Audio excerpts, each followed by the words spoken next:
जैसा कि आप जानते हैं स्टूडेंट कि हमने प्रीवियस वीडियो में लगभग क्वेश्चन नंबर 114 तक आपको पढ़ा दिया था। ठीक है, अब हम अगले क्वेश्चंस पे आने वाले हैं 115 पे। 115 क्वेश्चंस की बात करें तो आप देख सकते हैं इस पे पहला क्वेश्चन जो आपका दिया है 115 वो दिया है on the concrete road camber is generally provided is. जैसे कि जो कैम्बर दिया जाता है वो कंक्रीट पेवमेंट पे क्या दिया जाता है, तो मैंने आपको बताया था लगभग वो प्लेन दिया जाता है। ठीक है ना, लगभग वो क्या होता है, बिल्कुल प्लेन होता है। लेकिन कहीं कहीं पे हमको जहाँ पे कैम्बर की बिल्कुल आवश्यकता होती है, ठीक है, तो वहाँ पे हम क्या करते हैं सॉरी पता नहीं कहाँ चला गया ये हाँ ठीक है, जहाँ पे हमको आवश्यकता होता है वहाँ पे क्या करना पड़ता है, हमको कैम्बर प्रोवाइड करना पड़ता है। तो इसके लिए हम क्या करते हैं 1:60 से लेके 1:72 का कैम्बर हम जो है वो प्रोवाइड करते हैं। और ऐसे ही बात करते हैं अगर बिटुमन सड़क के लिए बिटुमन सड़क के लिए बात करते हैं तो 1:50 का दिया जाता है, WBM के लिए 1:40 का दिया जाता है, कच्ची सड़क के लिए 1:25 का और पेविंग के लिए 1:60 की बात दिया जाता है। लेकिन अगर अब हम शेप्स की बात करते हैं कि कौन सा शेप देते हैं, तो जो स्ट्रेट हमारा कैम्बर होता है, स्ट्रेट कैम्बर को हम क्या करते हैं, स्ट्रेट कैम्बर को हम प्रेफर करते हैं कंक्रीट की सड़कों पे। और अगर हम बात करते हैं अगर अपने बिटुमन सड़क की बात करते हैं तो बिटुमन सड़क में हम जो पैराबोला होता है हम पैराबोला वाले को देते हैं। ठीक है ना। क्वेश्चन नंबर 116 की बात करें तो इसमें क्वेश्चन में दे रखा है in an ideal transition curve the radius of curvature is. जो रेडियस ऑफ कर्वेचर होता है ट्रांजिशन कर्व में वो क्या होता है। ठीक है ना, ट्रांजिशन कर्व जैसे कि आप जानते हैं ट्रांजिशन कर्व क्या होता है, एक बीच में स्ट्रेट एक साइड में क्या होता है स्ट्रेट लाइन होता है, वो जो होता है वो एक सर्कुलर कर्व से आके मिल जाता है, तो आपका वो ट्रांजिशन कर्व होता है। ट्रांजिशन कर्व में क्या होता है, पहले तो जो रेडियस होता है वो इन्फिनिटी होता है, फिर उसके बाद रेडियस की कोई वैल्यू होती है। तो इसमें आपका ऑप्शन क्या हो जाएगा, ऑप्शन सी हो जाएगा, inversely proportional to the radius of the main curve.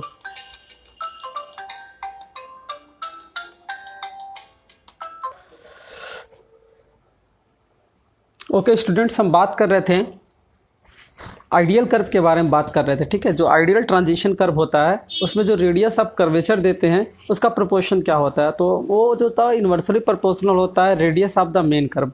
जो रेडियस ऑफ मेन कर्व होता है, जो टर्नआउट पे मेन कर्व दिया जाता है ना, वो उसके इन्वर्सली प्रोपोर्शनल होता है। ठीक है ना।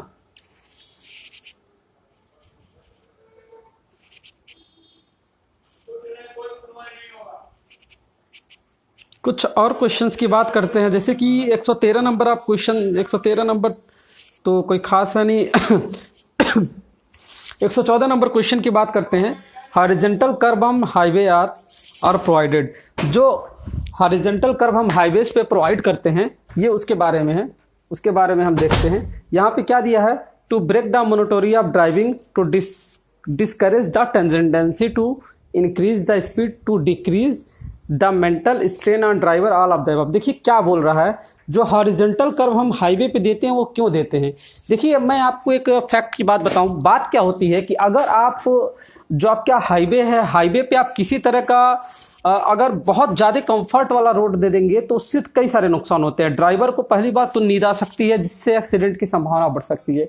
इस वजह से हाईवे पे हम क्या करते हैं, कुछ कुछ दूर के बाद अंडुलेशंस दे देते हैं, मतलब ऊंचा नीचा जगह दे देते हैं, या फिर हम कहीं पे टर्नआउट्स दे देते हैं, कहीं पे कुछ और दे देते हैं, जिससे ड्राइवर जो है वो सोए मत। तो इसमें सारे ऑप्शंस हो जाएंगे। ठीक है ना, ऑल ऑफ द अबव हो जाएगा।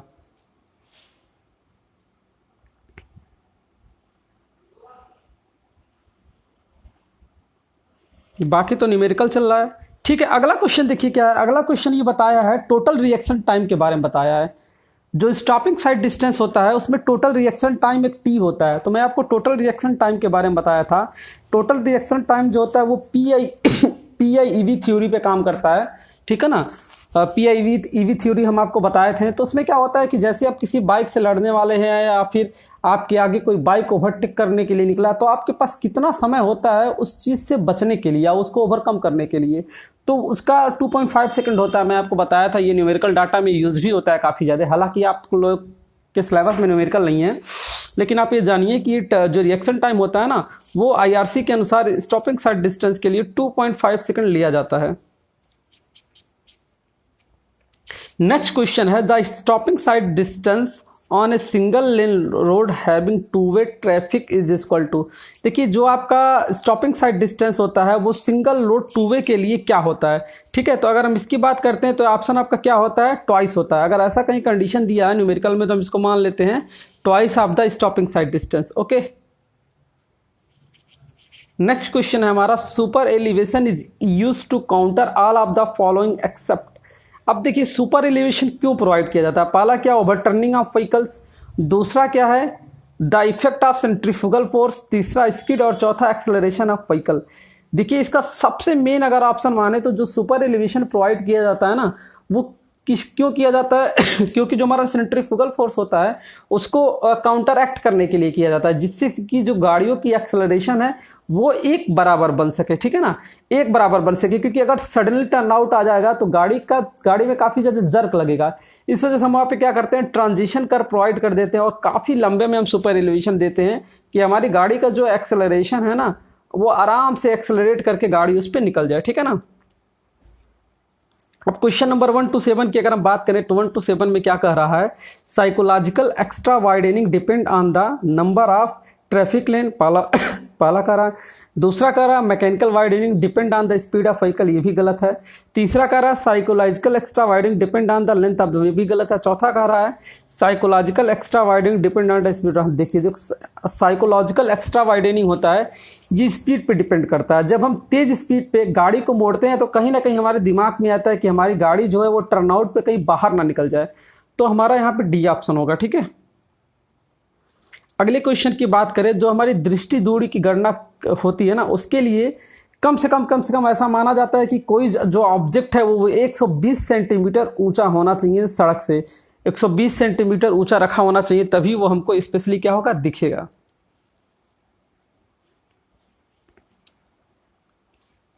अब देखिए अगला क्वेश्चन जो हमारा बोल रहा है, अगला क्वेश्चन बोल रहा है 129 क्वेश्चन की बात करें, सतह से पानी को हटाने के लिए सड़क का वर्गीकरण का पार्श्विक ढाल दिया जाता है जो कहलाता है, ये नॉर्मल सा क्वेश्चन, इसको ग्रेडिएट बोलते हैं, ठीक है ना, कैम्बर बोलते हैं, सॉरी कैम्बर क्या होता है, वो पानी को निकलने के लिए दिया जाता है।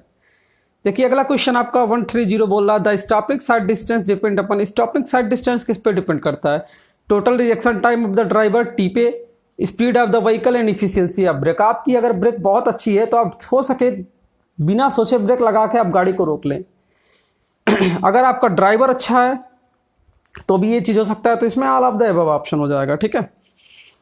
आपका 134 क्वेश्चन दिया है, the value of ruling gradient in plain air पर एज पर आईआरसी रिकमेंडेशन। देखिए आईआरसी रिकमेंडेशन के अनुसार जो हम मैक्सिमम ग्रेडियंट देते हैं प्लेन एरिया में वो हम कितना दे सकते हैं, तो 1/30 का दे सकते हैं प्लेन एरिया के लिए, और पहाड़ी एरिया के लिए 1:20 का दे सकते हैं।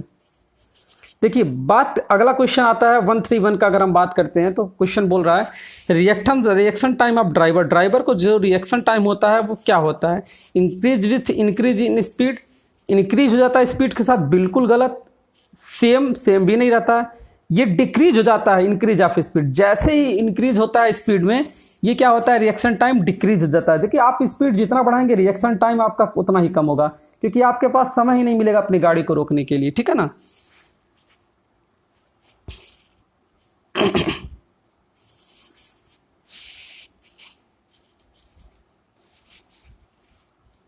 अगला क्वेश्चन बोल रहा है 133 की बात करें, coefficient of friction is less when the pavement surface is. देखिए कोफिशिएंट ऑफ फ्रिक्शन आपका कब कम होगा, ड्राई सरफेस हो, रफ सरफेस हो, स्मूथ एंड ड्राई हो, स्मूथ एंड वेट हो। देखिए स्मूथ एंड वेट, अगर आपका सरफेस स्मूथ है और वेट है, भीगा है, तो आपका जो फ्रिक्शन का वैल्यू होगा वो बिल्कुल कम होगा, कि फ्रिक्शन का काम जो है वो पानी कर दे रहा है, ठीक है ना।